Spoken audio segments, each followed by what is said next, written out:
दोस्तों नमस्कार, आप देख रहे हैं खेल ढाबा और मैं हूं नवीन चंद्र मनोज। आज हमारे स्टूडियो में बिहार के सीनियर क्रिकेट कोच आए हुए हैं। हम उनसे ढेर सारी बातें करेंगे। वो बिहार के जाने माने खिलाड़ी रहे हैं। उन्होंने अपने क्रिकेट कैरियर में सौरभ गांगुली से लेकर रंजीत बिस्वाल के साथ खेला है।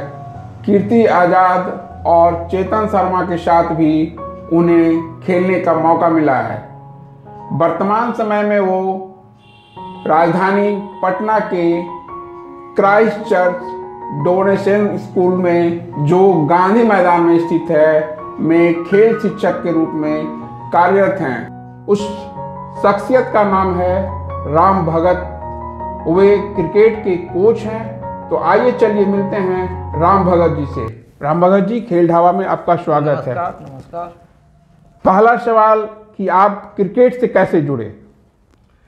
ये मेरा बचपन का शौक रहा है। शुरू से ही, बहुत छोटे थे उस समय से ही मेरे अंदर ये जुनून था कि मैं क्रिकेट खेलूं। क्या कोई परिवार में या कोई रिश्तेदार में, एक घर के कोई सदस्य आपका क्रिकेट खेलते थे? नहीं, कोई नहीं। अच्छा, तो सबसे पहले क्रिकेट कैरियर की शुरुआत कहाँ से हुई? किनसे ट्रेनिंग ली? किन्होंने आपको आगे बढ़ाया? उनके बारे में थोड़ा विस्तार से बताएंगे। क्रिकेट का ट्रेनिंग तो किसी ने शुरुआती में मुझे दिया नहीं। ऐसे ही पहले क्लब में खेलना शुरू किए। क्लब से खेलते खेलते फिर जब हमको पता चला कि डिस्ट्रिक्ट भी होता है, तो हमने डिस्ट्रिक्ट का ट्रायल दिया और फर्स्ट अटेम्प्ट में ही अंडर 19 डिस्ट्रिक्ट मैंने रिप्रेजेंट किया। पटना में किस क्लब से खेलते, की ओर से खेलते थे? पटना में मैं शुरुआती 1 साल भौर पोखर से खेला, उसके बाद रेगुलर हरकुलस क्रिकेट के लिए खेला। अच्छा, क्या परफॉर्मेंस उसमें रहा? परफॉर्मेंस मेरा, मैं रेशियो एवरेज अगर देखा जाए तो एज ए पेस बॉलर मैं 3 विकेट से नीचे का मेरा नहीं रहा। 3, 4, 5, 6, 7, 7 विकेट तक मेरा अच्छा रहा है। ऑफ स्पिन कौन सी गेंदबाजी? Pace bowling. पेस बॉलिंग, अच्छा जी।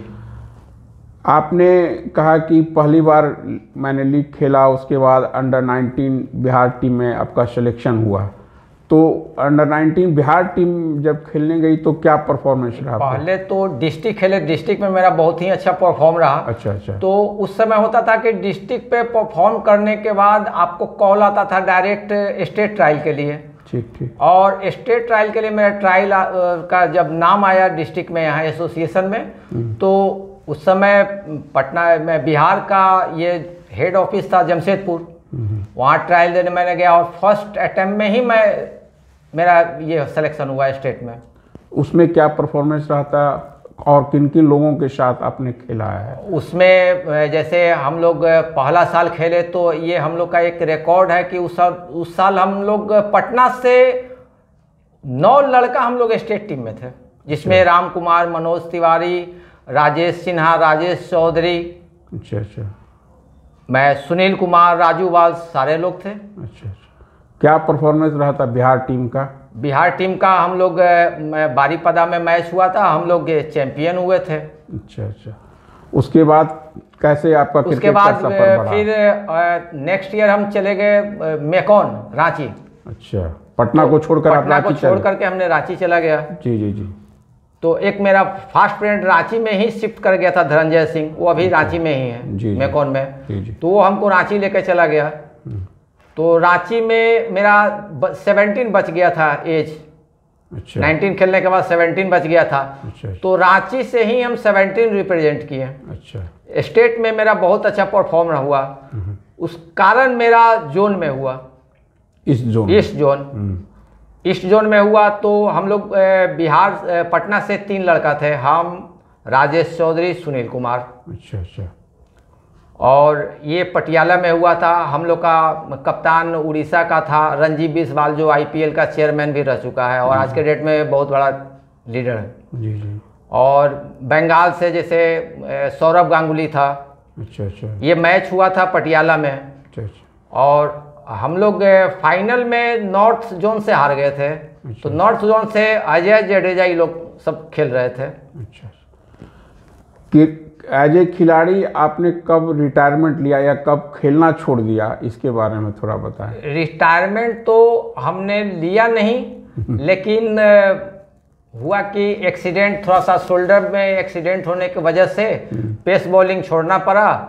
और फिर जब पेस बॉलिंग छोड़े तो स्पिन करना शुरू किए और बैटिंग के तरफ झुकाव मेरा हो गया। अच्छा। तो एज ए बैट्समैन मैं लीग में भी सेंचुरी बनाया हूँ।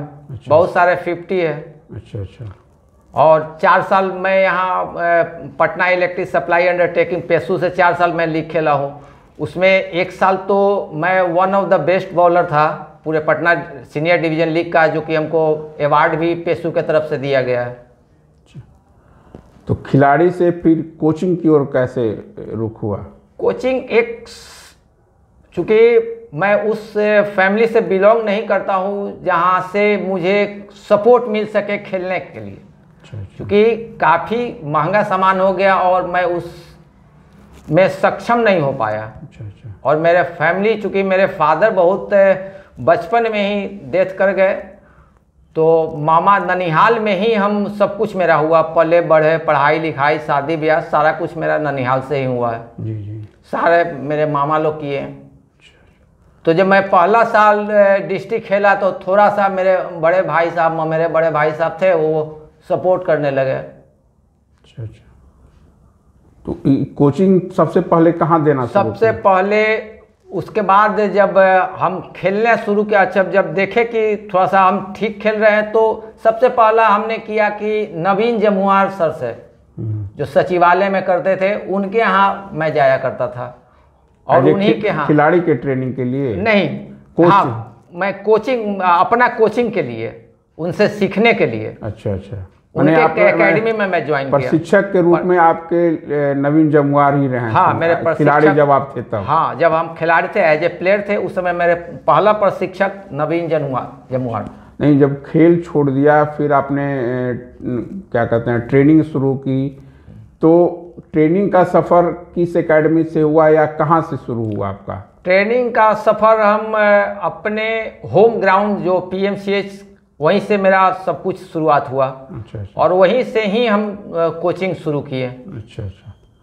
तो अभी तक जिन बच्चों को ट्रेनिंग आपने दी है, उनमें से बेहतर निकलकर कौन कौन बच्चे आए हैं? अभी जिन बच्चे को दे रहा हूँ उसमें मैं अंडर 14, मैं 7 साल से 14 साल के बीच में 5 बच्चे मेरे साथ जो जुड़े हुए हैं अभी बहुत अच्छे हैं। और मेरा पूर्ण विश्वास है कि आने वाले 2-3 साल के अंदर उनसे मुझे काफ़ी उम्मीद है और वो बच्चे अच्छे करेंगे, जिसमें कि पार्थ है, तन्मय हो गया, प्रत्युष हो गया, आयुष, ये बच्चे आने वाले दिनों में काफ़ी अच्छे करेंगे। मैं इनसे बहुत उम्मीद कर रहा हूँ।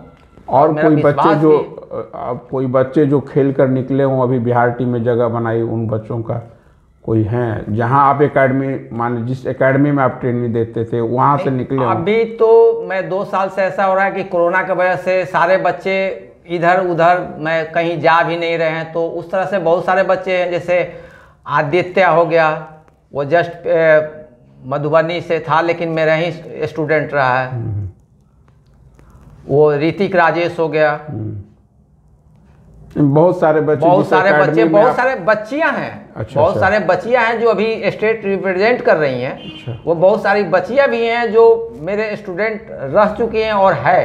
क्या नाम था? नाम अभी जैसे पूर्णिया की अपूर्वा है। अच्छा। ये आपका स्वर्णिमा ये हो गई। जी। शिखा सिंह हो गई। अच्छा। शिखा भारती हो गई। जी। तो आपका ये सिवान साइड से बच्ची लोग हैं। अच्छा। जो इससे पहले हम CAB में थे। अच्छा। तो CAB में पता नहीं मुझे सूट नहीं किया, तो फिर मैं अपना खुद अभी ये कर रहा हूँ। एकेडमी है जहाँ? एकेडमी है, अभी इंडोर है। लेकिन अभी ये सब खत्म होगा तो पूर्ण रूप से एक आउटडोर एकेडमी भी स्टार्ट करने का है। कोचिंग के अलावा आप अंपायरिंग भी कराते हैं? करते थे, लेकिन अब मेरे पास टाइम नहीं रहा, चूँकि हमको स्कूल भी जाना रहता है और अपना एकेडमी को भी देखना रहता है। तो अंपायरिंग का गुर किन्हीं से सीखा या खेलते हुए ही आ नहीं, गया? खेलते हुए सीखा। और जब पीडीसीए का पहला अंपायरिंग का एग्जामिनेशन हुआ, उस एम्पायरिंग में फर्स्ट टाइम जब एम्पायरिंग का एग्जामिनेशन हुआ, उस समय हम एम्पायरिंग पास आउट किए। तो कहाँ कहाँ आपने एम्पायरिंग अब तक कराई है? पटना अभी के तक अलावा? जैसे इंटर डिस्ट्रिक्ट हुआ, मोतिहारी में हुआ था, वहाँ करवाए। पटना में कुछ जगह बाहर भी जाके करवाए। जैसे अब देहरादून में एक टूर्नामेंट होती है इंडियन पब्लिक स्कूल में, वहाँ भी जाके हमने स्कोरर और एज ए एम्पायरिंग का काम किया है। क्रिकेट लाइफ में आपका आप इतना बेहतर खेले, कहीं जॉब वगैरह मिला या वहाँ भी आपको जॉब का ऑफर तो जब हम स्टेट खेल रहे थे उस समय हमको आया था, टाटा से आया था, लेकिन पता नहीं समझ में नहीं आया तो हम कर नहीं पाए। और दूसरी बात है कि जिस समय कोचर साहब से उस समय हम लोग का 90% एश्योर हो गया था कि हम लोग का जॉब होगा, लेकिन उनके जाने के बाद हम लोग का फिर वो फाइल वहीं का वहीं रह गया, फिर हम लोग का जॉब नहीं हो पाया। अच्छा अच्छा, लाइफ में आपका बहुत ही स्ट्रगल भरा रहा है। हाँ, लेकिन उसको हम अपने आप को ये स्ट्रगल करना ही सीखे हैं। अच्छा, उन्हें स्ट्रगल करते हुए लाइफ को आगे, उससे हम पीछे न भागे हैं न भागेंगे। अच्छा, वर्तमान समय में आप क्राइस्टचर्च स्कूल में हैं, क्या आजकल देखा गया है कि स्कूलों में खेल के प्रति रुचि अब पहले जैसे नहीं रही, जैसे आपके ज़माने में हुआ करती थी, अब वैसा नहीं है? इसके पीछे का कारण क्या है? इससे कितना घाटा हो रहा है खेल को? और सब स्कूल की तो बात हम नहीं कहेंगे, लेकिन जब से हम गए हैं, ये मेरा तीसरा साल स्कूल का है, लेकिन जब से गए हैं, वो मैम हो या प्रीतम सर हो, इन्होंने मुझे काफ़ी कोऑपरेट किया है और स्कूल का जो भी रिक्वायरमेंट है वो हमको एकदम बेहिचक उन्होंने हमको मुहैया करवाया है। और मेरे जाने के बाद कुछ नहीं था, कोई सेटअप नहीं था, और मैं समझता हूं कि पूरे पटना में क्राइस्टचर्च डायोसेसन स्कूल ही है जिसमें कि टर्फ विकेट हमने बनवाया है, और सारे सर लोग हमको बहुत सारे कोऑपरेट किए हैं। कबड्डी का कोर्ट हमने बनवाया, खो खो का कोर्ट बनवाया है, कि डेवलप हुआ आपके काफ़ी मेरे जाने के बाद काफ़ी डेवलप हुआ है। और ये सारा श्रेय जाता है कैलाश सर का, प्रीतम सर का। आप जिस ज़माने में क्रिकेट खेलते थे, पटना का उस समय का माहौल और वर्तमान समय में क्रिकेट के माहौल में क्या अंतर आया है? बहुत अंतर है, बहुत अंतर है। पहले मैं इस तरह का नहीं होता था, जैसे लोग मेरिट को पहले देखते थे, लेकिन अब मेरिट को बहुत ज़्यादा लोग नहीं देखते हैं। मेरिट डिमेरिट तो टीम सिलेक्शन को लेकर होगा। मैचों के माहौल में कितना?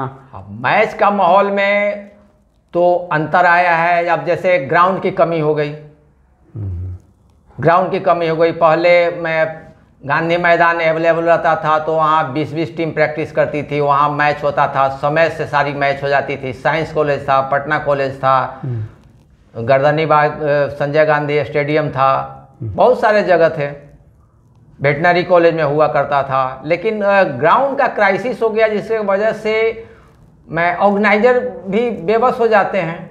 माने ग्राउंड की कमी के चलते, बहुत असर पड़ रहा है ग्राउंड। आप यहाँ तक पहुँचे, इनमें बहुत लोगों का योगदान रहा होगा, जरा उनके बारे में बताएंगे। ये सबसे बड़ा योगदान केदारनाथ का रहा, जिनका डाक बंगला पे दुकान है, लस्सी का दुकान है।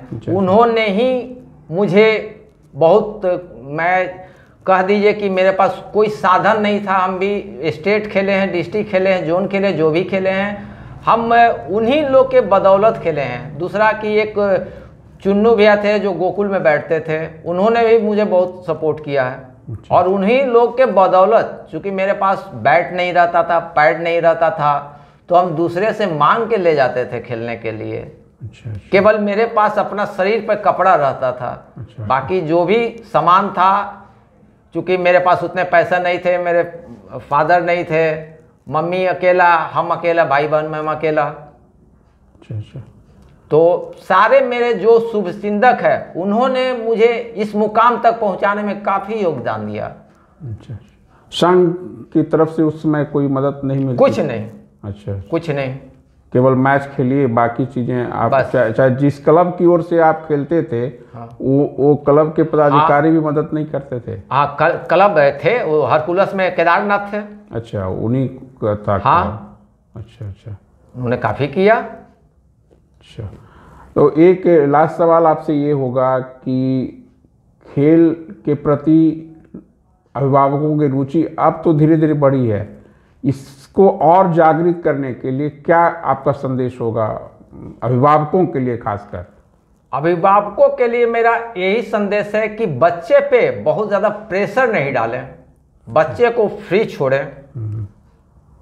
बच्चे के ऐसा कि हम लोग के टाइम में होता था कि प्रैक्टिस बस बूट उठाए चल दिए, अब तो ऐसा है कि बच्चे के साथ लोग बैठे, वैसे क्या होगा कि बच्चे का फोकस आपके ऊपर चला जाता है, उसका डाइवर्ट हो जाता है, वो आपको देखेगा या खेलेगा। तो अभिभावक से मैं यही कहें कि बच्चे को फ्री छोड़िए, उनको मोरली बूस्टअप कीजिए। अच्छा अच्छा, बस और कुछ नहीं। और प्रेशर नहीं डालना है कि तुमको जल्दी खेलना है, ये खेल जाना, वो नहीं, वो खेलेगा, अगर उसमें टैलेंट है तो खेलेगा। उनको अपनी इच्छा के अनुसार खेलने देना, इच्छा के अनुसार खेलने दीजिए। अच्छा, उसको बीच में ये नहीं, अगर जिधर मुड़ रहा है उसको मुड़ने दीजिए। रामागढ़ जी, आप खेल ढाबा के स्टूडियो में आए, ढेर सारी बातें हुई, आपसे ढेर सारी जानकारियाँ मिली। तो दोस्तों, ऐसा ही वीडियो हम आपके लिए आगे भी लेकर आते रहेंगे। आप अगर अभी तक खेल ढाबा चैनल को सब्सक्राइब नहीं किया है तो आप सब्सक्राइब कर लें, बेल आइकन को दबाना ना भूलें। धन्यवाद।